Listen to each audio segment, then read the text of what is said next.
Covid. Deuxième vague bi gis ngeen ni muy def. C'est beaucoup plus meurtrière, c'est beaucoup plus même virulent. gis nañ léegi Sénégal day am ay 400 cas par jour.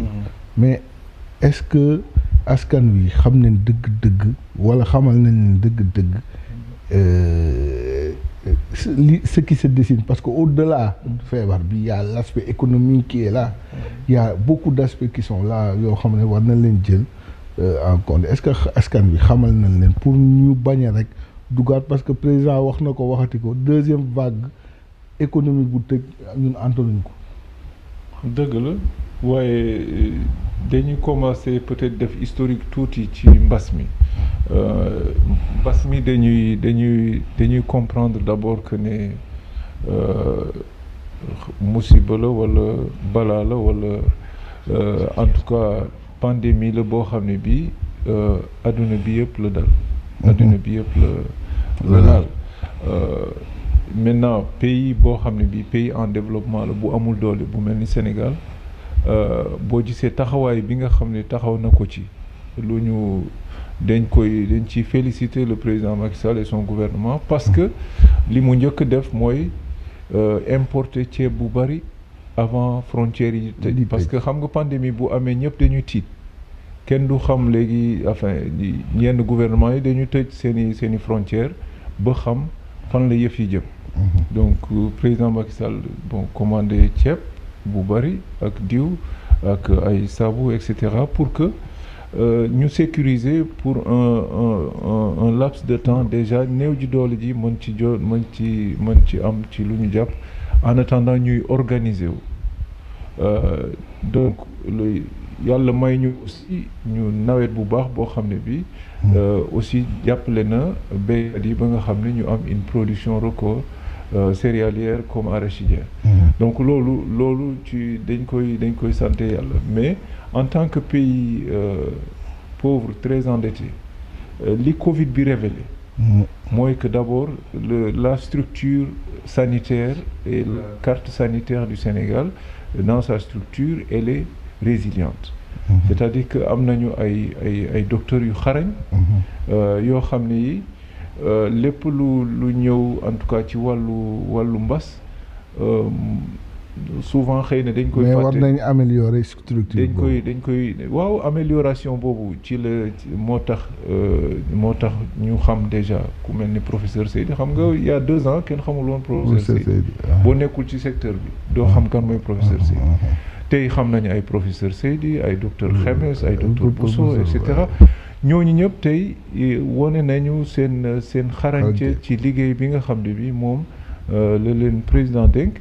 Te ñu président jàppale professeur Seydi mu ubbi benn centre de virologie de dimension internationale boo xam ne dina tax ñu Ebola bi mu amee ci Afrique de l'Ouest aussi Sénégal moo nekkoon ab bi.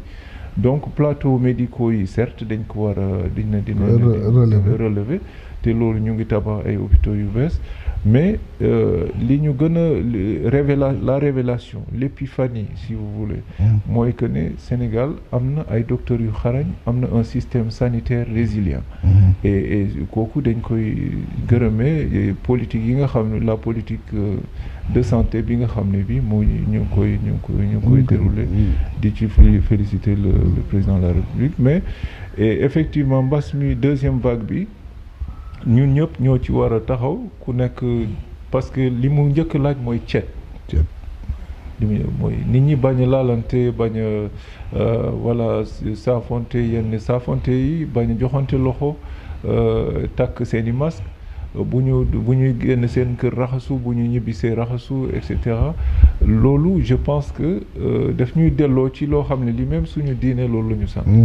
Maintenant c'est vrai que ku nekk di nga on est dans un secteur informel, nit ñi il faut ñu génn, mënuñu def yenn décision yi nga xam ni am na Europe. Ñaanuñu yàlla mu ñëw fii confinement total ñaanuñu bu président nee na bu fekkee ne loolu la docteur yi laaj aussi loolu la ñu wax, loolu moo fi génne mbas bi dina ko def. Mais xam nañ ne aussi ci secteur informel bi daf fi bari presque 93% quasiment au niveau du Sénégal donc il faut nit ñi di génn boobu nag nit ñi dañu war aussi déglu li digle yi nga xam ne yi moom la waa kër docteur di digle muy ñu takk seen masque boo paree bañ a joxante loxo bañ a jegeyantoo et cetera loolu buñ ko defee yàlla en attendant que COVAX mën ñu système COVAX bi nga xam ne moom la. parce que li ñu nee nañ c'est la seule solution vaccination. waaw ñu ngi ñaan yàlla loolu teel a ñëw je pense que ñu ngi ciy liggéey. nee nañ début mars ñu en mars lay jox. waaw man bon yooyu xëy na yaa ma ci ëpp information. ci côté boobu waaye en tout cas en attendant ñuy vacciner aussi nit ñi nañu xalaat suñu mag ñi. ñi nga xam ne ñi demuñu dikkuñu. te nit ñi di dem di leen xale yi di génn di leen fekk si ci kër gi. donc xale yi la ñu war a gën a ñaax ñu gën a moytu. comme ça ñu jàppale mag ñi nga xam ne ñoo nekk ci.